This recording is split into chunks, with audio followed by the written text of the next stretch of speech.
میں علی بھائی اگلی ایک بات کی جاتی ہے اکثر کہ حضرت عقیل بن ابی طالب رضی اللہ عنہ جو ہیں وہ حضرت علی رضی اللہ عنہ کے بھائی ہیں سگے، تو حضرت علی کی وکالت آپ زیادہ کریں گے یا وہ زیادہ کریں گے؟ یہ اکثر سوال کیا جاتا ہے. جس کی قسمت میں لکھا ہوگا نا جی وکالت کرے گا وہ، ہم یہ کہتے ہیں، ہم یہ پوچھتے ہیں. میں بتاتا ہوں، لشکر میں تھے، مجھے بتائیں کہ حضرت نوح، یہ تو بھائی تھا نا، بھائی سے بھی قریبی رشتہ ایک اور ہوتا ہے بیٹے کا. حضرت نوح کا بیٹا کیا تھا؟ کافر تھا نا، تو اس نے کیوں نہیں اپنے باپ کی وکالت کی؟ یہ باتیں غلط ہیں. وکالت اس نے کرنی جس پہ حق کھل جائے.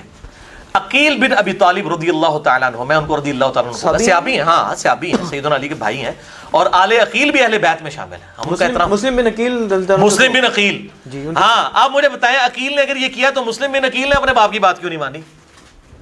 مسلم بن عقیل تو شہید ہوئے ہیں نا، شہید کوفہ، ٹھیک ہے نا جی. اچھا، وہ حضرت علی کے ساتھ ہے. یہ عقیل بن ابی طالب کے بارے میں آپ کو صرف میں تھوڑی سی جھلک کروا دیتا ہوں، باقی وہ ذرا سخت الفاظ نہ کوئی نکل جائے. ہر شخص کی ایک مینٹیلٹی ہوتی ہے، ٹھیک ہے نا جی. جیسے حضرت عمر نے حضرت عثمان کے بارے میں کہہ دیا نا، وہ خدا عثمان پر رحم کرے کہ وہ قریبی رشتہ داروں کو نوازے گا، ابو داؤد 4656.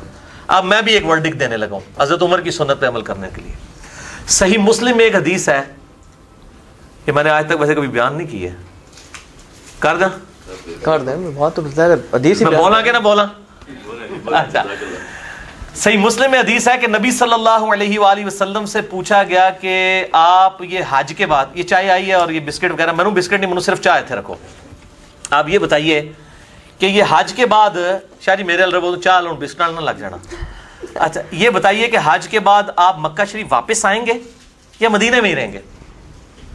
یہ صحیح مسلم میں حدیث ڈھونڈنا بڑا آسان ہے. مکتبۃ الشاملہ میں آپ عقیل لکھ دینا، ٹھیک ہے، عقیل نام بڑے تھوڑ لو تو یہ حدیث کھل جائے گی آپ کو مسلم شریف میں. نمبر نہیں بتا رہا میں، اس لیے بتا رہا ہوں جو مولوی ہیں ان کے لیے بتا رہا ہوں کہ مکتبہ شاملہ ڈھونڈ لینا. تو اڑے بزرگاں نے دسی، میں پہ دسنا. تو یہ بتائیے کہ آپ مکہ شریف واپس جائیں گے یا رہیں گے یا مدینہ سے واپس آ جائیں گے؟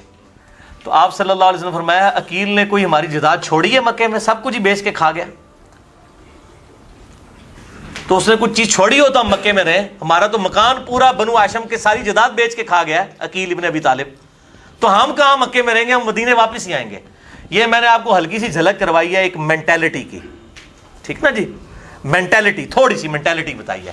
یہ میں کوئی گستاخی نہیں کر رہا ہوں لیکن میں آپ کو بتا رہا ہوں. یہ عقیل بن ابی طالب حضرت علی سے بھی کہتے تھے میرا وظیفہ لگائیں. حضرت علی درویش وہ کہتے تھے یا تو انصاف ہوگا یا پھر میں گوشہ نشینی اختیار کروں گا. وہ فقیر آدمی، اس کو دنیا کو اس نے 3 طلاقیں دی ہوئی، اس سے جا کے اس کا بھائی وظیفہ مانگ رہا ہے. وہ کہہ رہے ہیں نہیں، تو جہاں وظیفے ملتے تھے وہیں جانا تھا نا اس نے، تو وہاں چلے گئے. لیکن یہ بات آتی ہے جو تاریخ میں مجھے ملتی ہے کہ حضرت معاویہ نے اس چیز کے اوپر بڑی زور لگایا کہ وہ کسی طریقے سے حضرت علی کی تنقید کریں. چلے میں ان کے والے الفاظ استعمال کرتا ہوں کہ حضرت علی پہ تنقید کریں. یہ تنقید تو خود مانتے ہیں نا کہ کرتے تھے حضرت معاویہ رضی اللہ تعالیٰ عنہ. اچھا، تو لیکن عقیل ابن ابی طالب جو ہے نا، انہوں نے حضرت علی پہ تنقید نہیں کی. انہوں نے پبلکلی کبھی یعنی کہ ان کو پیش کیا، جس طرح یہاں ہوتا ہے کہ کوئی نون لیگ سے کٹ کے پی ٹی آئی میں آ جاتا ہے تو فوراً جلسہ ہوتا ہے کہ جی یہ پی ٹی آئی جوائن کر رہا ہے. عقیل ابن ابی طالب کو بھی یہ کروایا گیا کہ اس نے جو ہے وہ یہ آل امیہ کی سپورٹ اختیار کر لی ہے تو پبلکلی، لیکن انہوں نے حضرت علی کی کبھی تنقید نہیں کی. مال تک معاملہ ان میں کمزوری تھی، اللہ تعالیٰ ان کو معاف کرے. ہم دعائیں خیر کرتے ہیں جو فوت ہو چکے ہیں، میں انہی کے لیے وہی دعا کروں گا، ربنا اغفر لنا ولاخواننا الذین سبقونا بالایمان. اے اللہ تعالیٰ ہم سے پہلے جتنے ایمان کی حالت میں لوگ گئے ہیں ان کو بخش دے اور ہمارے دلوں میں ان کے بارے میں غل نہ رکھنا. لیکن یہ غل سے مراد شاعری یاد رکھیے گا، یہ کہتے ہیں نا بغض معاویہ ہے اور بغض علی ہے، اور یہ جعلی بات ہے. بغض معاویہ تو چیز ہی کوئی نہیں ہے، ٹھیک ہے جی. یہ تو حب علی اور بغض علی ہے. وہ تو صحیح مسلم میں حدیث ہے، علی سے محبت نہیں رکھے گا مگر مومن، علی سے بغض نہیں رکھے گا مگر منافق. اس میں اور طرف چال پڑوں گا، یہ حدیث پڑھ لیں. یہ کوئی ایسی مسئلہ نہیں. بغض الگ چیز ہے، کسی چیز کا قلق ہونا اور چیز ہے. نبی صلی اللہ علیہ وسلم کو خود قلق ہے. صحیح بخاری اٹھا کے دیکھیں، قتل حمزہ والا چیپٹر، وحشی نے قتل کیا سیدنا حمزہ کو. صحیح بخاری، یہ کوئی سٹوری بک نہیں صلاح الدین یوسف صاحب کی یا سنابلی صاحب کی، یہ صحیح بخاری ہے. تو آپ صلی اللہ علیہ وسلم کے سامنے پیش کیا گیا. آپ فرمایا واشی تیرا اسلام قبول ہے لیکن مجھے اپنی شکل نہ دکھانا. چچا یاد آتا تھا. اب آپ تو وہ ہیں جن کے بارے میں قرآن میں حریص علیکم بالمؤمنین رؤوف الرحیم، آپ کے بارے میں تو تصور نہیں ہو سکتا آپ واشی کے لیے بغض رکھیں، لیکن آپ کو کیا قلق تھا کہ بالمؤمنین رؤوف الرحیم ہو کے بھی آپ نے کہا واشی شکل نہیں دکھانی. ٹھیک ہے، اب چچا سے تو زیادہ ہی محبت تھی نا حضرت حسین سے اور حضرت علی سے نبی صلی اللہ علیہ وسلم کو. ہمارے دلوں میں بھی اس طرح کا قلق ہے جن لوگوں نے زیادتیاں کی اور ہم احادیث کی بنیاد پہ کھڑے ہیں. یہ بار بار جو کہہ رہے ہیں نا یہ باتیں چھیڑتا ہے، یہ باتیں تو ہمارے نبی ہمیں بتا کے گئے ہیں. آپ نے جو فتویٰ لگانا ہے نبی صلی اللہ علیہ وسلم کے اوپر نعوذ باللہ لگا کے اپنا ایمان برباد کر لیں، اور اس کے بعد امام بخاری امام مسلم کے اوپر بھی فتویٰ لگائیں جنہوں نے یہ حدیثیں نقل کی ہیں اور امام مسلم لکھا ہے میں عوام الناس کے لیے لکھ رہا ہوں. تو یہ میرے بھائی یہ ساری باتیں میں بیچ میں جو اصطلاحات مجھے یاد آ جاتی ہے نا ساتھ ساتھ یہ میرے پہ یہ میں بیٹھا ہوں نا ادھر، میں نے کوئی تیاری نہیں میرے بھائی کی ہے، یہ آپ کو پتہ ہی ہے. یہ تمہید بھی میں نے ابھی 5 منٹ پہلے لکھی تھی آپ سے. محدثین پہ فتویٰ لگانے والے یہ اللہ تعالیٰ کے اوپر محدثین پہ فتویٰ لگانے والا سوال بھی آ گیا. پارٹی تو ہے نا. اچھا اس میں اب یہ ہے کہ یہ جو سوال ہے نا یہ زیادہ تر تو ڈاکٹر شبیر احمد صاحب ہیں فلوریڈا میں ہوتے ہیں جنہوں نے بالکل واقعہ کربلا کا انکار کر دیا. کرمنلز آف اسلام کے نام سے کتاب لکھے جس میں نعوذ باللہ انہوں نے کسی امت کے امام بخاری امام مسلم کو مجھے پتہ ہے کہ شیعہ کو کسی کو نہیں چھوڑا انہوں نے، تو صرف صحابہ کو چھوڑا اور اہل بیت کو چھوڑ دیا. تو یہ ایک سوال پیش کیا جاتا ہے، وہ کہتے ہیں جی 2 باتیں ہیں. قرآن آپ کا واضح ہے بالکل کہ صحابہ آپس میں رحم دل ہیں اور ان کی تعریفیں کرتا ہے. دوسری طرف وہ کہتے ہیں جی احادیث ہے جن کا کوئی پتہ نہیں کہ ان کی کوئی بندہ گارنٹی نہیں دے سکتا، قسم نہیں کھا سکتا، اور وہ جناب کوئی اور کریکٹر پیش کریں تو کیوں آپ قرآن کو پریفر نہیں کرتے؟ شبیر صاحب تھوڑا نام تے شبیر ہے، کاش تسی شبیر بھی ہوندے. شبیر آپ کو پتہ ہے کس کا لقب ہے؟ سیدنا حسین کا. کہ نا تے شبیر ہے پر وہی گل ہے گیا نا کہ وہ نا تے عبداللہ ہے لیکن کام جڑے نے عبد الشیطان والے نے. تو شبیر صاحب سے یہ پوچھیں یہ قرآن میں جو ہے رحماء بینہم، قرآن میں یہ بات آئی ہے کہ یہ معصوم ہے، اور یہ رحماء بینہم جو ہے قرآن میں صلح حدیبیہ کے موقع پر یہ آیات نازل ہوئی ہیں، اس کانٹیکس میں نازل ہوئی ہیں. رحم دل ہونے کا قطعاً یہ مقصد نہیں کہ ان میں اختلاف رائے نہیں ہو سکتا. ٹھیک ہے، تو یہ منکرین حدیث ہیں، ان سے تو یہ تو ہمارا مقدمہ ہی نہیں ہے، نہ یہ اہل سنت میں ہے نہ اہل تشیع میں. یہ اس چیز سے ان کو کہیں کہ قرآن میں رحماء بینہم تو پڑھتے ہیں. اسی طریقے سے ناسبی جو ہے وہ والا سورۃ الحدید سے پڑھتے ہیں کہ تمام کے لیے اللہ تعالیٰ نے اچھا وعدہ رکھا ہوا ہے سورہ تحریم سے. ٹھیک ہے، سب سے اللہ تعالیٰ نے اچھا وعدہ کیا ہے. یہ لوگ سورہ توبہ کیوں نہیں پڑھتے ہیں جس میں کہا گیا کہ سابقون الاولون من المہاجرین والانصار، یعنی کہ صحابہ کی 3 کیٹیگریز بتائی گئی ہیں. ایک جو شروع میں ایمان لے آئے، دوسرے پکے منافق، اور تیسرے ملے جلے اعمال کرنے والے. میں حضرت معاویہ کو، حضرت مغیرہ کو، عمر بن عاص رضی اللہ عنہم اجمعین کو اس تیسری کیٹیگری میں سمجھتا ہوں. ملے جلے اعمال، اچھے برے اعمال، اس میں آتا ہے اللہ تعالیٰ عنقریب ہے کہ ان کے ساتھ جو بھی معاملہ فرمائے گا وہ اللہ کے جو سابقون الاولون ہیں وہ ابو بکر، عمر، عثمان، علی رضی اللہ عنہم اجمعین، یہ سب لوگ ہیں. تو یہ قرآن سے یہ آیات کیوں نہیں پڑھتے؟ میں نے اس پہ مسئلہ 96 ریکارڈ کرایا ہوا ہے، اور بائی چانس اس دن میں نے یہی کپڑے پہنے ہوئے تھے، یہی پگڑی تھی کالی اور یہی ریڈ والا کرتا تھا. مسئلہ 96 عظمت صحابہ، رد المنافقین اور سنی شیعہ کے اختلاف کا تحقیقی جائزہ. ہم کہتے ہیں قرآن بھی صحیح نہیں یہ لوگ پڑھتے، قرآن ایک طرف سے پڑھتے ہیں. تو قرآن میں جو یہ 3 طبقات آئے ہیں سورہ توبہ کے اندر وہ کیوں نہیں بیان کرتے؟ پھر ہم پوچھتے ہیں یہ جو پکے منافق ہیں یہ کون ہے اور ملے جلے اعمال کرنے والے کون ہیں؟ ملے جلے اعمال اچھے بھی اور برے بھی. اور پھر اسی میں آیا سورۃ الحجرات میں کہ یہ اعراب کہتے ہیں کہ ہم ایمان لے کر آئے، آپ فرماؤ ایمان نہیں لے کے آئے، اسلام لے کے آئے، تو ایمان تمہارے دلوں میں داخل ہی نہیں ہوا. یہ کون تھے؟ بریلوی دیوبندی اہل حدیث شیعہ تھے جن کے بارے میں آیات آئی تھی. قرآن بات کر رہا ہے نا. اچھا پھر غلطی والا معاملہ سورہ آل عمران کے اندر کتنے صحاب سے اس معاملے میں غلطی بھی ہوگی، اللہ تعالیٰ نے ان کو معاف بھی کر دیا. تو رحم دل ہونے کا یہ معاملات نہیں ہے کہ وہ رحم دل ہونے کے باوجود بھی ایسے معاملات ہو سکتے ہیں کہ کبھی کسی کے ساتھ اختلاف رائے کی وجہ سے. اور سیدنا علی نے یہ کچھ کیا میں بتا رہا ہوں، ساری میں نے حدیثیں بتائی کہ حضرت علی کی ایک جنگ پہ مور لگائی ہے، اور سورہ حجرات کی آیت ہے کہ جب ایک مسلمان گروہ باغی ہو جائے تو اس کے ساتھ قتال کرو اور اس کو آمادہ کرو. تو حضرت علی نے وہی کام کیا، تو بالکل ٹھیک ہے. اچھا کہتے ہیں جی علی وہ جو ہے وہ تلوار لے کے دوڑ گیا ان کے اوپر. علی ڈیوٹی نبی صلی اللہ علیہ وسلم نے لگائی ہے تو ڈیوٹی کو نہ پوری کرے تو اسی ہوتے تھوڑے بھی تلوار. اچھا مجھے وہ پوچھتے ہیں علی بھائی آپ حضرت علی کے دور میں ہوتے تو کس کے ساتھ ہوتے؟ دیکھو میں کہ ہوں بھی تو یقین پہ آندا تھوڑے تو شک ہے کہ تسی نہ ہوندے خلیفہ راشد نال، لیکن میں تو خلیفہ راشد نال ہی ہوندا الحمدللہ. جو آج دفاع کر رہے ہیں یہ اس وقت بھی انہی کی دفاع کرتے. ٹھیک ہے، اور دفاع کر کے ناسبیت پھیلا رہے ہیں. دیکھیں بغض معاویہ کسی حدیث میں نہیں تھا، علی سے حب اور علی سے بغض والی حدیث تھی، مسلم 240 نمبر. اور انہوں نے ایک جعلی محاورہ بنا، جیسے وہ بریلوی ہے نا، ان سے جب آپ کوئی دلیل مانگنا شروع کر دیتے ہیں نا وہ آگے سے شعر سنا دیتے ہیں. ٹھیک ہے نا. اس طریقے سے یہ اہل حدیثوں کے جو ناسبی ہیں نا, ان کو جب ہم کو دلیل کہتے ہیں تو وہ آگے سے محاورہ سنا دیتے ہیں, یہ بغض معاویہ ہے حب علی نہیں ہے. تو آئیے تواڈے کو جو دلیل مک جائے گی تسی شعر ہی سناؤ گے تو محاورہ ہی سناؤ گے. بغض علی اور بغض اور حب علی یہی ہے حدیث میں. اور بلکہ سنن نسائی کے اندر وہ بڑی خطرناک حدیث ہے, 3009 نمبر سنن نسائی میں, حج کے موقع پہ تلبیہ کا بیان. جب وہ حضرت معاویہ کے دور میں لوگوں نے تلبیہ چھوڑ دیا تو ابن عباس کو بتایا گیا کہ تلبیہ کی آواز اس لیے نہیں آ رہی ہے کہ لوگ حضرت معاویہ کے ڈر کی وجہ سے نہیں پڑھتے. تو باہر نکلے ان کا لبیک اللہم لبیک, معاویہ کی ناک خاک آلود ہو. ان لوگوں نے بغض علی کی وجہ سے نبی کی سنت کو چھوڑ دیا. تو بغض علی تھا اور حب علی تھا, بغض معاویہ حب معاویہ تو کہیں بھی نہیں رہا تھا. یہ تو بات ہی نہیں تھی, یہ تو جعلی باتیں. اور جو آگے سنن الکبری البیہقی میں آگے الفاظ ہیں کہ اللہ کی لعنت ہو ان پر کہ انہوں نے بغض علی کی وجہ سے یہ چھوڑ دیا. تو یہ بس جعلی محاورے اور اس قسم کے شعر بنائے ہوئے ہیں اور اس کے اوپر چل رہے ہیں. جب دلیل نہیں ہوگی تو محاورے اور شعر ہی ہوں گے. تو یہ ڈکشنری کا محاورہ میں نے ویسے بھی سیدھا کر دیا, میرا کلپ چڑھا ہوا ہے. اچھا اور یہ بھی ہے یہ جو علی معاویہ بھائی بھائی, بالکل جعلی بات ہے. ابو بکر عمر عثمان و علی بھائی بھائی, علی معاویہ بھائی بھائی نہیں, نہ کبھی تھے نہ کبھی بعد میں رہے. وہ تو میں نے اس سے حدیث بتا دی ہے کہ سیدنا علی کا قول المصنف ابن ابی شیبہ سے کہ قیامت والے دن معاملہ میرے اور معاویہ کے درمیان طے ہوگا. ٹھیک ہے, اور قنوت نازلہ پڑی ہوئی ہے, بھائی والی بات کوئی نہیں ہے. کہ جی وہ دیکھیں یزید نے اپنے دور میں حسین کے قاتلین سے بدلہ نہیں لیا تو حضرت علی نے لیا. بھائی حضرت حسین یزید کے دور میں شہید ہوئے تھے, حضرت عثمان حضرت علی کے دور میں شہید نہیں ہوئے ہیں. Point to be noted. دیکھو کیسی اینالوجی بناتے ہیں.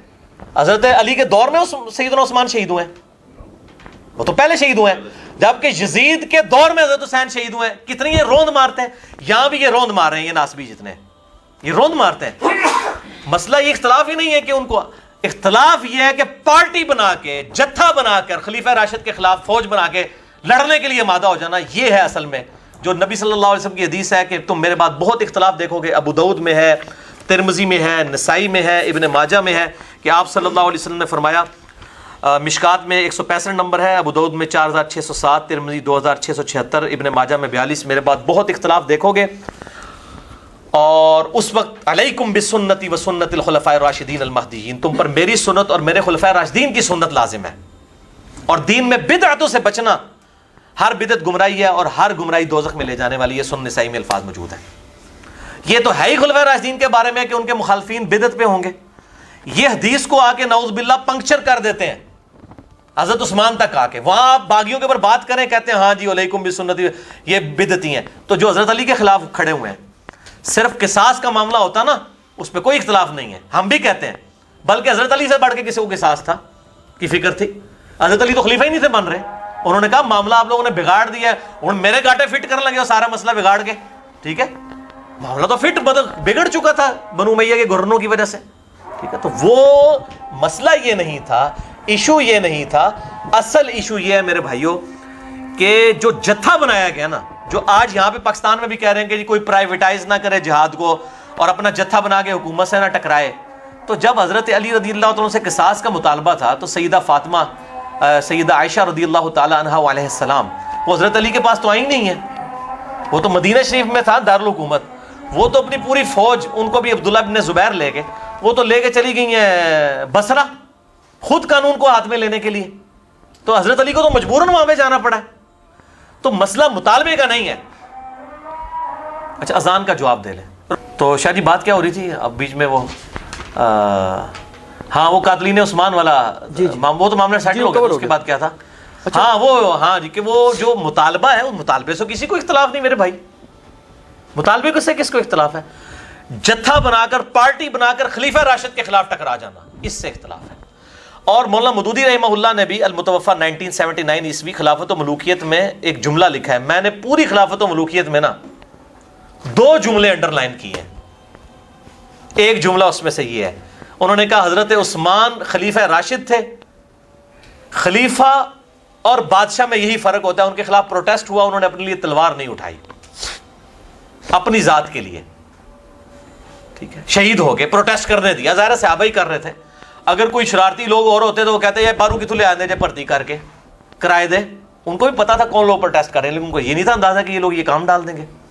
اور دوسرے حضرت معاویہ کے دور کے اندر جو بندہ بھی اس طریقے سے پروٹیسٹ کرتا تھا اس کے ساتھ کیا ہوتا تھا. تو ان کا یہ خلافت و ملوکیت کا فرق ہے. دوسرا جملہ میں جو میں نے ان کا انڈر لائن کیا ہے وہ یہی ہے کہ اگر حضرت معاویہ بن ابی سفیان رضی اللہ تعالیٰ عنہ کی غلطیوں کو ہم غلطی نہیں کہیں گے تو ہم حق اور باطل، غلط اور صحیح کے معیار کو خطرے میں ڈال دیں گے. اتنے سافٹ الفاظ استعمال کیے انہوں نے.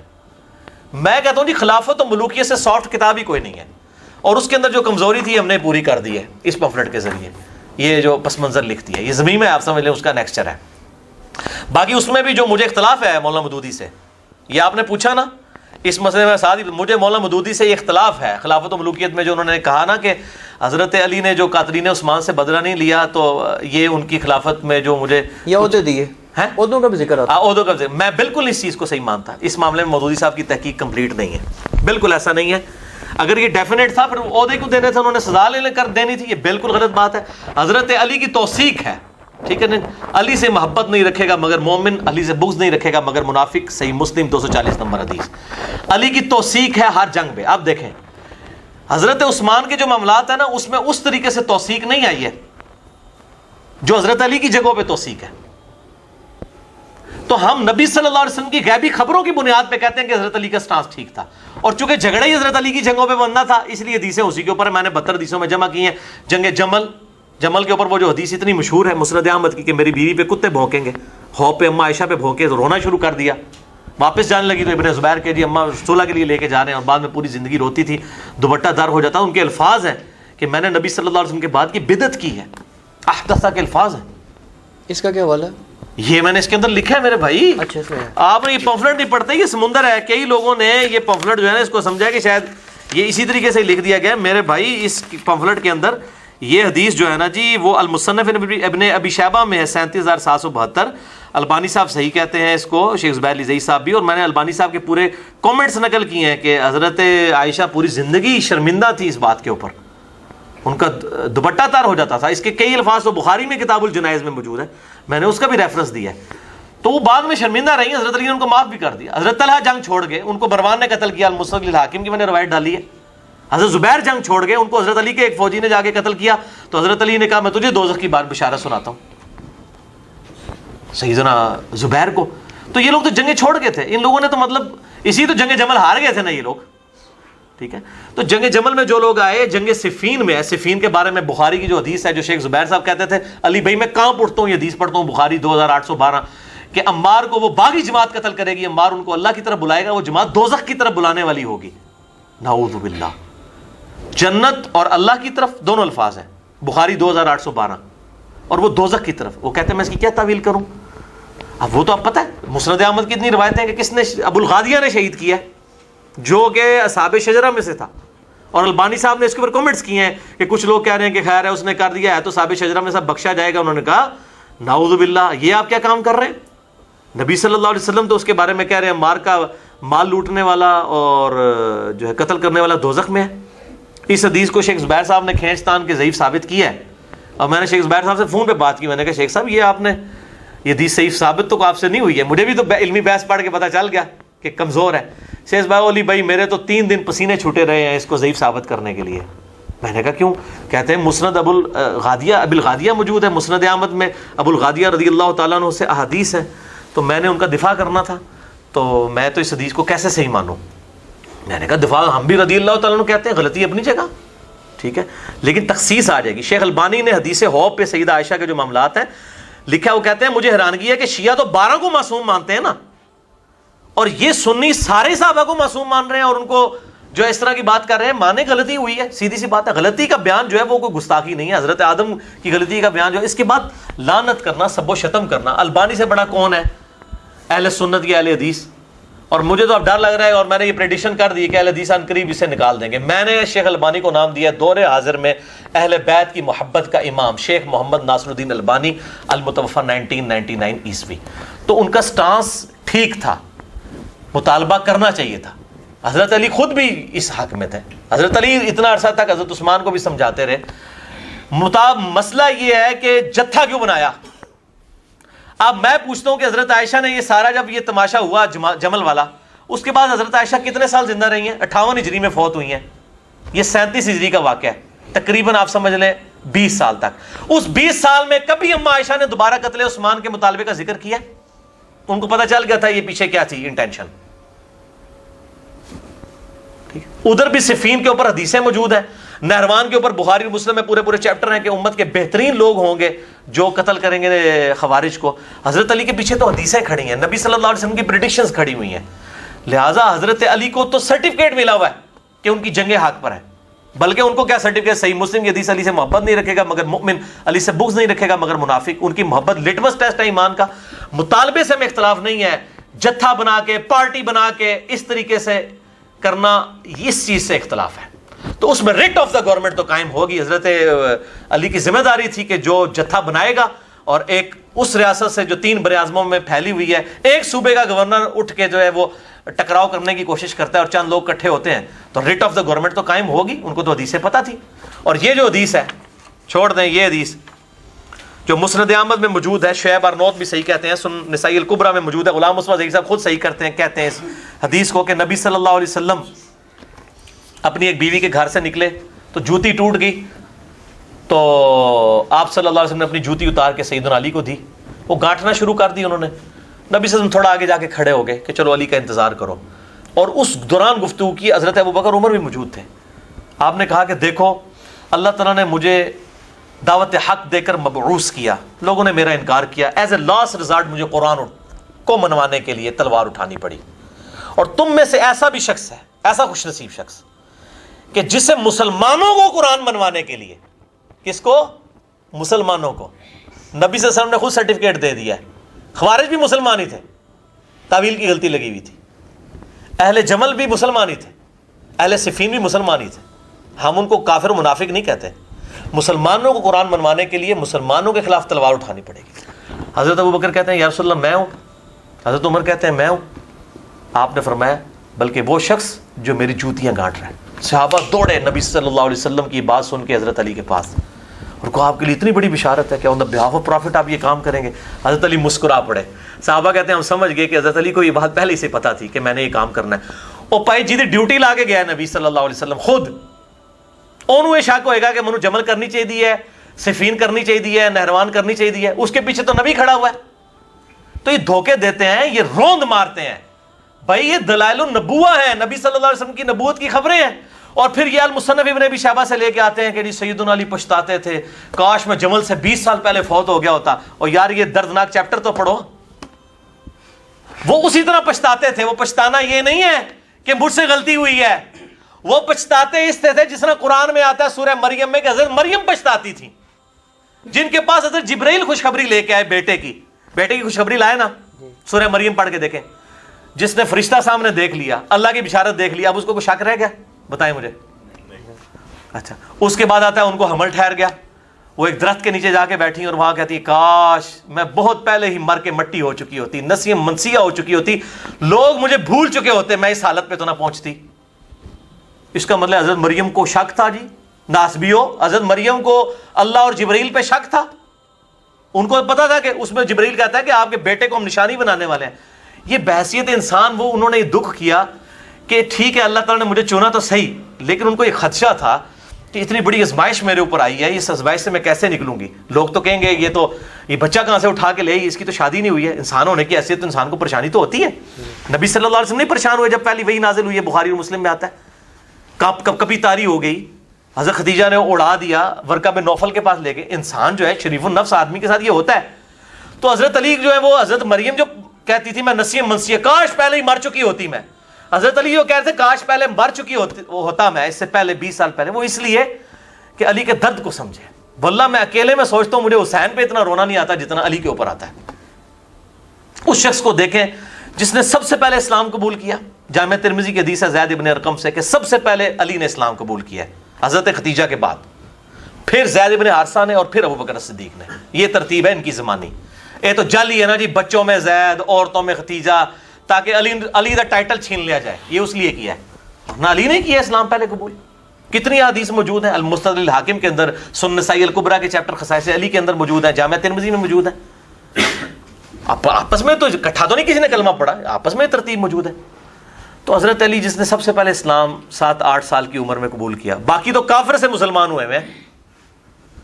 دیکھ لیں جتنے بڑے بڑے اصحاب ہیں وہ تو مسلمان تو نہیں تھے نا, بعد میں مسلمان ہوئے نا, کوئی 40 سال کی عمر میں, کوئی 45 سال کی عمر. حضرت علی تو بچپن سے آپ صلی اللہ علیہ وسلم کی جو ہے وہ ساتھ اٹیچ. جس شخص نے بچپن سے اسلام قبول کیا, ہر وقت حضور کے ساتھ رہا, غزوہ خیبر میں اسلام کو فتح دلائی, غزوہ خندق میں ابن عبد الود جس کا کوئی مقابلہ کرنے کے لیے آگے نہیں ہوتا تھا, جو 100 بندوں سے اکیلا لڑتا تھا, اس کو قتل کیا. جس نے اسلام کو اس اور شیب ابن ابی طالب کے اندر اس نے وقت گزارا 3 سال کا, جس نے اسلام کو زیرو سے اس بلندی ایپیکس پہ پہنچتے ہوئے دیکھا کہ حضرت عمر کے دور میں 3 براعظموں تک اسلام کی حکومت پہنچ گئی, اور اس کو اپنی زندگی میں یہ چیز دیکھنی پڑ رہی ہے کہ اس کے سامنے وہ اسلام کا نظام جو ہے وہ بکھرتا جا رہا ہے بنو امیہ کے گورنروں کی وجہ سے. حضرت علی نے بہت کوشش کی ہے. میں نے اس میں روایت ڈالی ہے مستدرک للحاکم سے اور سنن نسائی الکبریٰ کا چیپٹر خصائص علی, اس میں سے کہ نبی صلی اللہ علیہ وسلم فرمایا کہ اے علی, اگلی امتوں میں بدبخت سب سے بڑا وہ تھا جس نے قوم سمود کی اونٹنی کو قتل کیا تھا, اور میری امت کا سب سے بڑا بدبخت وہ ہے جو تجھے قتل کرے گا. تو قوم سمود کے بدبخت نے جب اونٹنی کو قتل کیا تو قوم سمود پہ عذاب آیا نا. سیدنا علی کے قتل کے بعد اس امت پہ عذاب آیا ہے, اور عذاب کیا آیا ہے؟ ملوکیت کی شکل میں مسلط ہو گیا. ان لوگوں نے, حضرت علی ایک آخری کوشش تھے کہ کسی طریقے سے ابو بکر اور عمر کی خلافت کو بحال کیا جائے, جس سے سیدنا عثمان کے گورنروں نے سپائل کر دیا تھا. میرے اس پہ پورا لیکچر ہے, مسئلہ number 116A, 116B, 116C, 116D, 116E, کہ کس طریقے سے سپائل ہوئی ہیں یہ چیزیں. سیدنا علی تو آخری کوشش تھے. تو میرے بھائی اس نے تو کہنا تھا کاش میں مر چکا ہوتا, میرے سامنے اس طریقے سے معاملات نہ ہوتے, اس طریقے سے مجھے یہ دکھ نہ دیکھنے پڑتے. اور سیدنا علی کے آپ اگر دیکھیں کس طریقے سے وہ کوفے میں بیٹھ کے اکیلے رویا کرتے تھے کہ اسلام کا شرازہ بکھر رہا ہے, کوشش کر رہا ہوں کہ کسی کے سے سمٹ جائے, لیکن ان کے لوگ ساتھ ہی نہیں ہیں اس طریقے سے دیکھتے. اور بعد میں لوگ پچھتاتے تھے نا جی, آج تک ہم پھر پچھتا رہے ہیں نا کہ حضرت علی کا اس وقت ساتھ دے دیتے باقی لوگ بھی. تو یہ جو انجن پٹری سے اتر گیا تھا وہ واپس ابو بکر عمر کے ٹریک پہ آ جاتا. لیکن واللہ خیر الماکرین, اللہ کی خفیہ تدبیر ہے. اسی طریقے سے ہوتا ہے, انبیاء بھی دنیا سے گئے ہیں, انبیاء بھی شہید ہوئے ہیں, اور یہ معاملات ہوئے ہیں. اللہ تعالیٰ کی طرف سے یہ خفیہ تدبیر تھی, جو بھی آزمائش تھی, تقدیر کے معاملات ہیں. واللہ اعلم.